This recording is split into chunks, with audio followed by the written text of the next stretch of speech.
آپ میرے ساتھ ایسے کیسے کر سکتی ہیں؟ کیا آپ کو مجھ سے ذرا سی بھی محبت نہیں ہے؟ وہ نم آنکھوں سے انہیں دیکھ کر بولی، کیا ہو گیا ہے تمہیں؟ کیوں ایسی فضول باتیں کر رہی ہو؟ تم اچھے سے جانتی ہو کہ تم میرے لیے کیا ہو۔ وہ اس کے ساتھ بیٹھ کر ہاتھوں کا پیالہ بنائے اس کا چہرہ تھا میں بہت محبت سے بولیں، اگر ایسا ہے تو پھر آپ میری آخرت کیوں برباد کرنے پہ تلی ہیں؟ آپ صرف خود کی آخرت سنوار رہی ہیں، آپ کو میری کوئی فکر نہیں ہے۔ وہ آبرو اچکاتی بے دلی سے بولی، آخر ایسا کیا کر دیا میں نے جو تم مجھ سے ایسی باتیں کر رہی ہو؟ بھلا کوئی ماں بھی اپنے بچوں کا برا سوچ سکتی ہے؟ وہ سب کا لہجے میں بولیں، یہی تو میں سوچ رہی ہوں کہ کوئی ماں اپنے بچے کا برا کیسے سوچ سکتی ہے؟ لوگ کہتے ہیں بچے کم پیدا کرو تاکہ ان کی پرورش اچھے سے ہو سکے۔ ماما، میں تو آپ کی اکلوتی بیٹی ہوں، پھر آپ نے میری پرورش ویسی کیوں نہیں کی جیسی ایک لڑکی کی ہونی چاہیے؟ آج مجھے یقین ہو گیا کہ اللہ واقعی میں ایک ماں سے 70 گنا زیادہ اپنے بندے سے محبت کرتا ہے۔ ماما، آپ خود تو روزے رکھتی ہیں مگر مجھے کیوں نہیں رکھنے دیتی؟ کیا مجھے ثواب حاصل کرنے کا کوئی حق نہیں؟ آپ کیوں چاہتی ہیں کہ میں ایسا گناہ کروں جس کی کوئی معافی ہی نہیں؟ وہ ہاتھوں میں چہرہ چھپائے اب سے سکنے لگی۔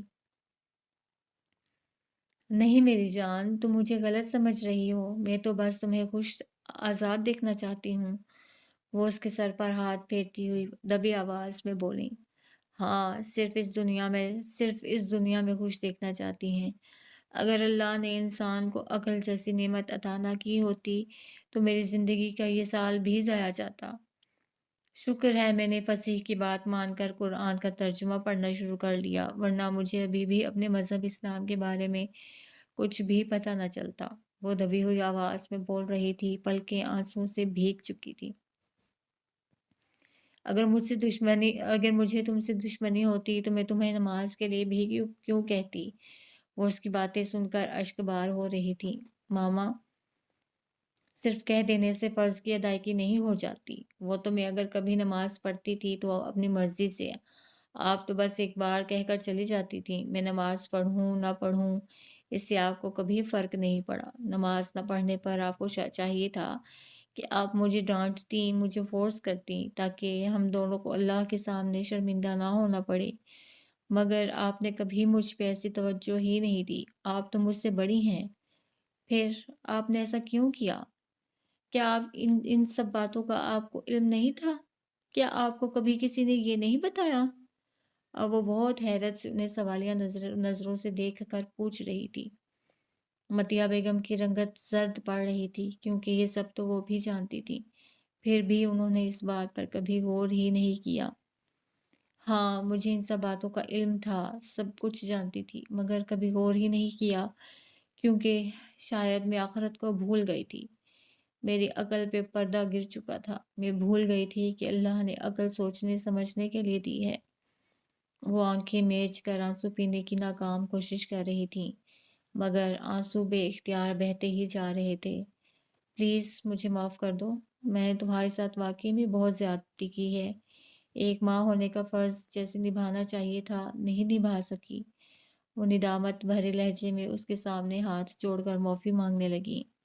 اشال ان کے ہاتھوں کو اپنے ہاتھوں میں چھپائے سر ان کی گود میں رکھ کر آنکھیں میچ گئی۔ متیہ بیگم ذرا سا جھک کر اس کا سر چومنے لگی۔